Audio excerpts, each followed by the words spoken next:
पिछले वीडियो में हमने देखा कि कैसे ग्लोबल पुश सेमीकंडक्टर्स की मैन्युफैक्चरिंग और इनोवेशन में हो रहा है जियोपॉलिटिकल रीजंस के कारण। अब हर इंडस्ट्री में बढ़ती डिमांड की वजह से इसका स्टार्टअप्स पर एक बहुत बड़ा इम्पैक्ट होगा। ये पुश ग्लोबल लेवल पर और खासकर इंडिया में, जहां एक सेमीकंडक्टर हब बनाने पर जोर दिया जा रहा है, नए बिजनेस के लिए एक अलग ही एनवायरनमेंट की अपॉर्चुनिटी बन रही है। सबसे पहला, ज़्यादा मौके और फंडिंग। ये पॉइंट बहुत ही ज़्यादा इम्पोर्टेंट है। जब गवर्नमेंट्स जैसे इंडिया और यूएस किसी सेक्टर में इतना बड़ा इन्वेस्टमेंट करते हैं, तो समझ लो वहाँ नई ग्रोथ की फाउंडेशन भी बन रही है। पहले सेमीकंडक्टर मैन्युफैक्चरिंग इंडिया में बहुत ही लिमिटेड थी या ना के बराबर थी। अब पीएलआई स्कीम्स यानी प्रोडक्शन लिंक्ड इंसेंटिव और डीएलआई स्कीम्स यानी डिज़ाइन लिंक्ड इंसेंटिव जैसे इनिशिएटिव से कंपनीज को चिप्स बनाने और डिज़ाइन करने के लिए सीधे फाइनेंशियल सपोर्ट मिल रहा है। Point number 2, financial backing. Startups के लिए सीधा कैश सपोर्ट या सब्सिडीज मिल रही है। अगर आप एक नया चिप डिज़ाइन स्टार्टअप शुरू करना चाहते हैं, तो सरकार आपको रिसर्च एंड डेवलपमेंट के लिए फंड्स दे सकती है। Investor interest. जब सरकार किसी सेक्टर को प्रायोरिटी देती है, तो वेंचर कैपिटल फर्म्स और एंजल इन्वेस्टर्स भी उस तरफ देखते हैं। उन्हें लगता है कि इस सेक्टर में लॉन्ग टर्म रिटर्न्स मिल सकते हैं, क्योंकि गवर्नमेंट सपोर्ट है और डिमांड भी बढ़ रही है। इसका मतलब है कि स्टार्टअप्स के लिए फंडिंग रेज करना काफ़ी आसान हो जाता है। Ecosystem development. सिर्फ मैन्युफैक्चरिंग ही नहीं, पूरा इकोसिस्टम बन रहा है। इसमें रिसर्च लैब्स, इंक्यूबेटर्स और एक्सेलरेटर्स भी शामिल हैं, जो स्टार्टअप्स को मेंटरशिप और रिसोर्सेज प्रोवाइड करते हैं। इंपोर्ट्स पर कम डिपेंडेंस और सप्लाई चेन मजबूत हो जाएगी इससे। reduced reliance on imports and supply chain resilience। आज तक इंडिया और बहुत से देशों ने चिप्स के लिए ताइवान, साउथ कोरिया और चाइना जैसे बड़े मैन्युफैक्चरिंग हब्स पर डिपेंड किया है। जब ग्लोबल सप्लाई चेन में कोई प्रॉब्लम आती है, जैसे कोविड-19 के टाइम हुआ था, या फिर जो अभी यूएस का ऑनगोइंग ट्रेड वॉर्स है, इससे पूरी दुनिया पर बहुत ज़्यादा अग्रेसिव असर पड़ता है। तो इसके लिए इसमें लोकल सोर्सिंग का इम्पैक्ट और उसका ज़रूरत बहुत ज़्यादा बढ़ जाती है। जब डोमेस्टिक मैन्युफैक्चरिंग बढ़ेगी, तो स्टार्टअप्स के लिए रॉ मटेरियल जैसे सिलिकॉन वेफर्स, स्पेशलिटी केमिकल्स और कंपोनेंट्स को लोकल लेवल पर सोर्स करना बहुत आसान हो जाएगा। इससे फॉरेन एक्सचेंज भी बचेगा और सप्लाई चेन डिसरप्शन का रिस्क भी कम होगा। Filling the gaps. सेमीकंडक्टर्स का इकोसिस्टम बहुत ही ज़्यादा कॉम्प्लेक्स है। इसमें सिर्फ चिप्स बनाना नहीं होता। इसमें डिज़ाइनिंग, फैब्रिकेशन, पैकेजिंग और टेस्टिंग जैसे कई स्टेप्स होते हैं। स्टार्टअप्स इन गैप्स को भर सकते हैं। कोई स्टार्टअप एडवांस पैकेजिंग सॉल्यूशंस बना सकता है, तो कोई क्वालिटी कंट्रोल और टेस्टिंग सर्विसेज प्रोवाइड कर सकता है। इससे एक कंप्लीट लोकल सप्लाई चेन बनेगी। Strategic advantage. अगर किसी देश के पास अपनी सेमीकंडक्टर मैन्युफैक्चरिंग कैपेबिलिटी है, तो जियोपॉलिटिकल टेंशन के टाइम पे उसकी मुश्किलें कम होंगी। स्टार्टअप्स की नेशनल सिक्योरिटी गोल में भी कंट्रीब्यूट कर सकते हैं इस तरीके से। निश स्पेशलाइजेशन। ये स्टार्टअप्स के लिए एक बहुत ही बड़ा गोल्ड माइन है। बड़े प्लेयर्स जैसे Intel, Samsung, TSMC mass market products और हाई वॉल्यूम मैन्युफैक्चरिंग पर फोकस करते हैं, लेकिन उनके पास हर छोटी या स्पेशलाइज्ड रिक्वायरमेंट के लिए रिसोर्सेज नहीं होते। कस्टम चिप्स यानी ASICs। हर इंडस्ट्री की अपनी एक अलग ज़रूरत होती है। एक एआई स्टार्टअप जो ऐसा सिर्फ चिप बनाए जो सिर्फ एआई कैलकुलेशंस के लिए ही ऑप्टिमाइज हो। एक मेडिकल डिवाइस स्टार्टअप जो सिर्फ अल्ट्रा लो पावर कंजम्पशन वाला चिप बनाए। यहाँ पर एप्लीकेशन स्पेसिफिक इंटीग्रेटेड सर्किट्स यानी एसिक्स का रोल आता है। स्टार्टअप्स इन निश एरियाज में एक्सपर्ट बन सकते हैं और कस्टम चिप्स डिज़ाइन कर सकते हैं, जो बड़े प्लेयर्स के लिए इकोनॉमिकल नहीं होगा। New materials. सिलिकॉन अभी भी किंग है, लेकिन सिलिकॉन कार्बाइड और गैलियम नाइट्राइड जैसे नए materials high power, high frequency और हाई टेम्परेचर एप्लीकेशंस के लिए बेस्ट हैं, जैसे electric vehicles, 5G base station etcetera. इन मटेरियल्स पर रिसर्च और प्रोडक्ट डेवलपमेंट करने वाले स्टार्टअप को बहुत डिमांड मिलेगी। Software and tools EDA। Chip design खुद में एक कॉम्प्लेक्स सॉफ्टवेयर प्रोसेस है। इलेक्ट्रॉनिक डिज़ाइन ऑटोमेशन यानी EDA tools, simulation, verification, layout बहुत ज़रूरी होते हैं। इंडिया में बहुत सॉफ्टवेयर टैलेंट है। स्टार्टअप्स एग्जिस्टिंग EDA टूल्स को बेहतर बना सकते हैं या नए स्पेशलाइज्ड टूल्स डेवलप कर सकते हैं।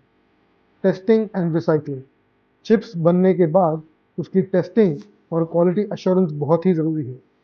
फॉल्टी चिप्स का मतलब बहुत नुकसान। Automated testing solutions, failure analysis और रिलायबिलिटी इंजीनियरिंग में स्टार्टअप्स इनोवेट कर सकते हैं। और फ्यूचर में ई वेस्ट रिसाइकलिंग भी एक बहुत बड़ा एरिया बनेगा, जहाँ से वैल्यूएबल मेटल्स रिकवर किए जा सकते हैं। टैलेंट डेवलपमेंट और accessibility. Talent development and accessibility एक ऐसा चीज़ है, बिकॉज सेमीकंडक्टर इंडस्ट्री को हाईली स्पेशलाइज स्किल्स की ज़रूरत होती है। अगर स्किल्ड लोग नहीं होंगे तो सारे इन्वेस्टमेंट्स कंप्लीटली बेकार हैं। इसके लिए स्किल इंडिया एंड बियॉन्ड जैसे कैंपेन्स होते हैं। सरकार ने ऐसे स्किल डेवलपमेंट प्रोग्राम्स चला रही है, जैसे डीएलआई स्कीम्स में यूनिवर्सिटी टाइप्स किए हुए हैं। इससे इंजीनियरिंग कॉलेजेस और वोकेशनल ट्रेनिंग सेंटर्स में सेमीकंडक्टर डिज़ाइन और मैन्युफैक्चरिंग के कोर्सेज शुरू हो रहे हैं। जब स्किल्ड इंजीनियर, डिज़ाइनर्स और टेक्नीशियंस का पूल बढ़ेगा तो स्टार्टअप्स को हायर करना आसान हो जाएगा। Academia industry collaboration. यूनिवर्सिटीज़ और स्टार्टअप्स के बीच पार्टनरशिप बढ़ेंगी। स्टूडेंट्स को रियल वर्ल्ड प्रोजेक्ट पर काम करने का मौका मिलेगा और स्टार्टअप्स को फ्रेश टैलेंट और रिसर्च सपोर्ट। इनक्यूबेटर्स और एक्सेलरेटर्स भी नेटवर्किंग और मेंटरशिप प्रोवाइड करते हैं, जो नए एंटरप्रेन्योर्स के लिए प्राइसलेस है। चुनौतियां अब भी काफ़ी हैं, चैलेंजेस कम नहीं हुए हैं। अपॉर्चुनिटीज़ हैं, लेकिन साथ में चैलेंजेस भी हैं। इसमें बहुत ही हाई कैपिटल इन्वेस्टमेंट लगेगा। फैब्रिकेशन फैसिलिटीज़ बनाना और चलाना बिलियंस ऑफ डॉलर्स का खर्च मांगता है। एक स्टार्टअप के लिए ये इम्पॉसिबल है, जब तक गवर्नमेंट से बहुत मैसिव सपोर्ट ना मिले।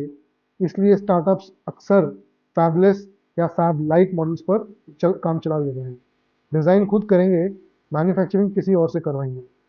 इसकी एक कॉम्प्लेक्स वैल्यू चेन होती है, बिकॉज सेमीकंडक्टर्स बनाने में हज़ार से ज़्यादा स्टेप्स होते हैं और हर स्टेप में एक्सट्रीम प्रिसिशन चाहिए। एक स्टार्टअप के लिए पूरी वैल्यू चेन को समझना और उसमें एक्सेल करना नेक्स्ट टू इम्पॉसिबल है। कोलैबोरेशन और इकोसिस्टम सपोर्ट बहुत ही ज़रूरी है।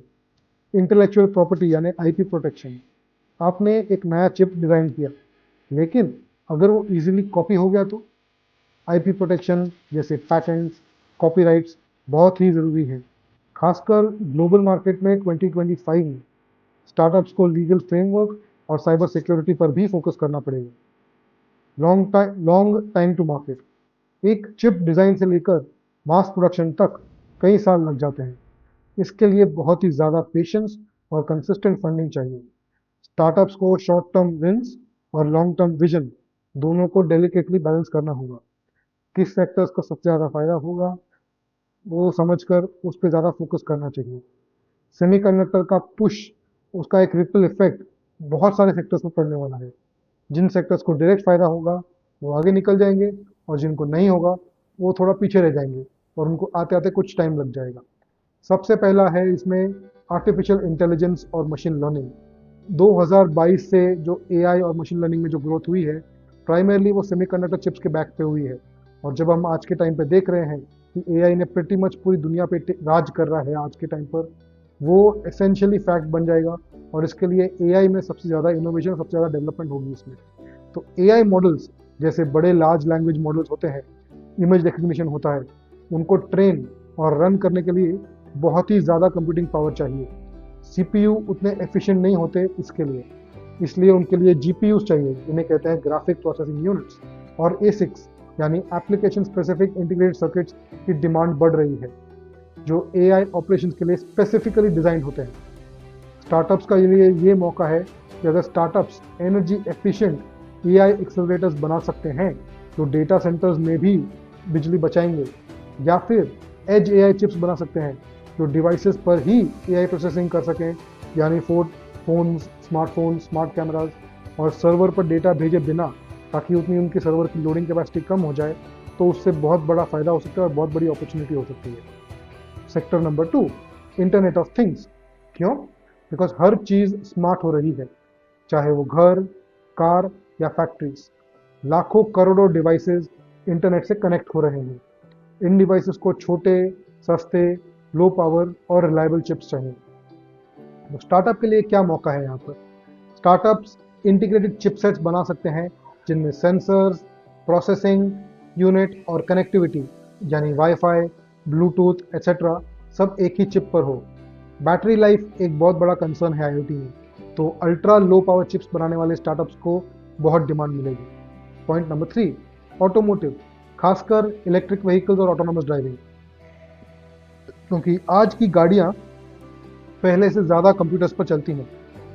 एडीएएस यानी advanced driver assistant systems, infotainment systems, electric power train control और autonomous driving, self driving cars के लिए कई चिप्स चाहिए। एक मॉडर्न हाई एंड कार में 1000 से लेकर 1500 चिप्स हो सकते हैं एक गाड़ी में। ईवीज में तो और भी ज़्यादा, खासकर पावर इलेक्ट्रॉनिक्स के लिए, for battery management and motor control. तो इसमें अपॉर्चुनिटीज़ कहाँ हैं स्टार्टअप्स के लिए? Startups automotive grade chips design कर सकते हैं जो हार्श कंडीशंस यानी टेम्परेचर और वाइब्रेशन में भी काम करें। सिलिकॉन कार्बाइड और गैलियम नाइट्राइड जैसे मटेरियल्स पावर इलेक्ट्रॉनिक्स में रेवोल्यूशंस ला सकते हैं जो ईवीज की रेंज और एफिशिएंसी बढ़ाएंगे। 5G, 6G और टेलीकम्युनिकेशंस। क्यों?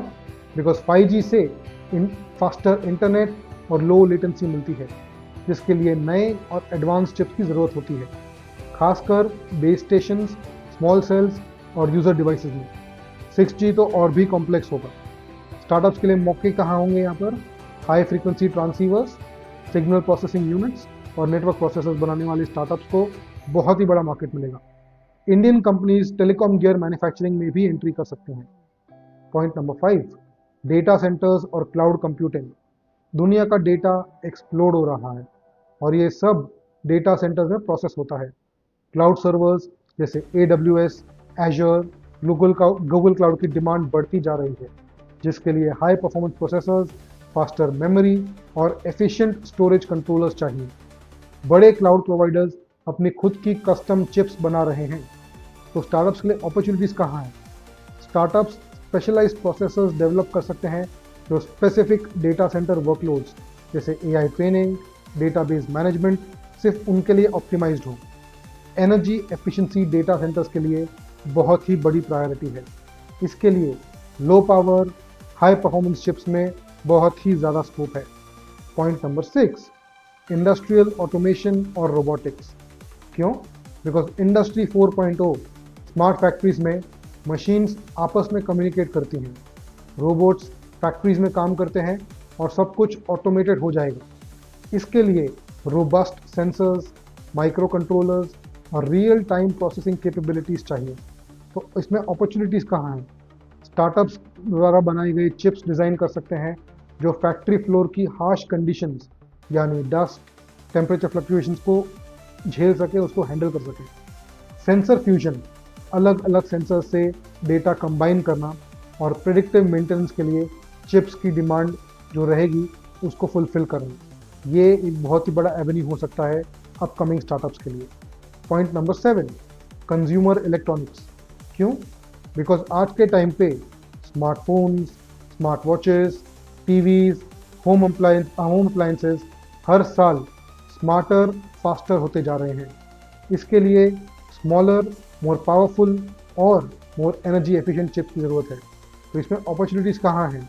बड़े प्लेयर्स जैसे एप्पल, क्वालकॉम, मीडियाटेक डोमिनेट करते हैं, लेकिन स्टार्टअप्स निश कंपोनेंट्स जैसे haptic feedback chips, ultra low power display drivers, specialised audio processors या पावर मैनेजमेंट आईसीज में एंट्री कर सकते हैं।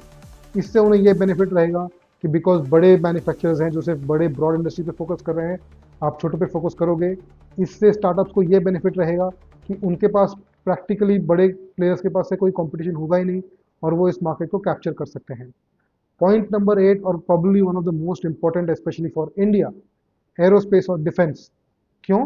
बिकॉज ये सेक्टर एक्सट्रीम रिलायबिलिटी और परफॉर्मेंस डिमांड करता है। चिप्स को रेडिएशन हार्डेंड होना चाहिए और एक्सट्रीम टेम्परेचर्स झेलना चाहिए। ये एक हाईली स्पेशलाइज्ड एरिया है। स्टार्टअप्स कस्टम चिप्स डेवलप कर सकते हैं जो satellite communication, missile guidance systems या एडवांस्ड रेडार सिस्टम्स के लिए डिज़ाइन होगा। यहाँ एंट्री बैरियर बहुत ही हाई है, लेकिन अपॉर्चुनिटीज़ भी हाई वैल्यू हैं। तो सेमीकंडक्टर पुश सिर्फ एक टेक्नोलॉजी एडवांस नहीं है, बल्कि ये एक इकोनॉमिक और स्ट्रेटेजिक शिफ्ट है। इसका असर सिर्फ चिप इंडस्ट्री पर नहीं, बट हर उस सेक्टर पर पड़ेगा जो इस टेक्नोलॉजी पर डिपेंडेंट है। स्टार्टअप के लिए ये एक गोल्डन अपॉर्चुनिटी है। अगर वो सही निश ढूंढ के उस पर फोकस कर सकें, वहाँ की चैलेंजेस को फेस करके वो प्रॉब्लम सॉल्व कर सके और नए चिप्स डिज़ाइन कर सकें, तो अपॉर्चुनिटीज सीमिंगली एंडलेस हैं। अगर आपको ये वीडियो पसंद आया और इसे अपने दोस्तों को ज़रूर शेयर कीजिए और चैनल को ज़रूर सब्सक्राइब कीजिए। और अगर आपको फंड्स की ज़रूरत है तो नीचे डिस्क्रिप्शन में लिंक क्लिक कीजिए ताकि हम आपको फंड रेजिंग में मदद कर सकें। Take care.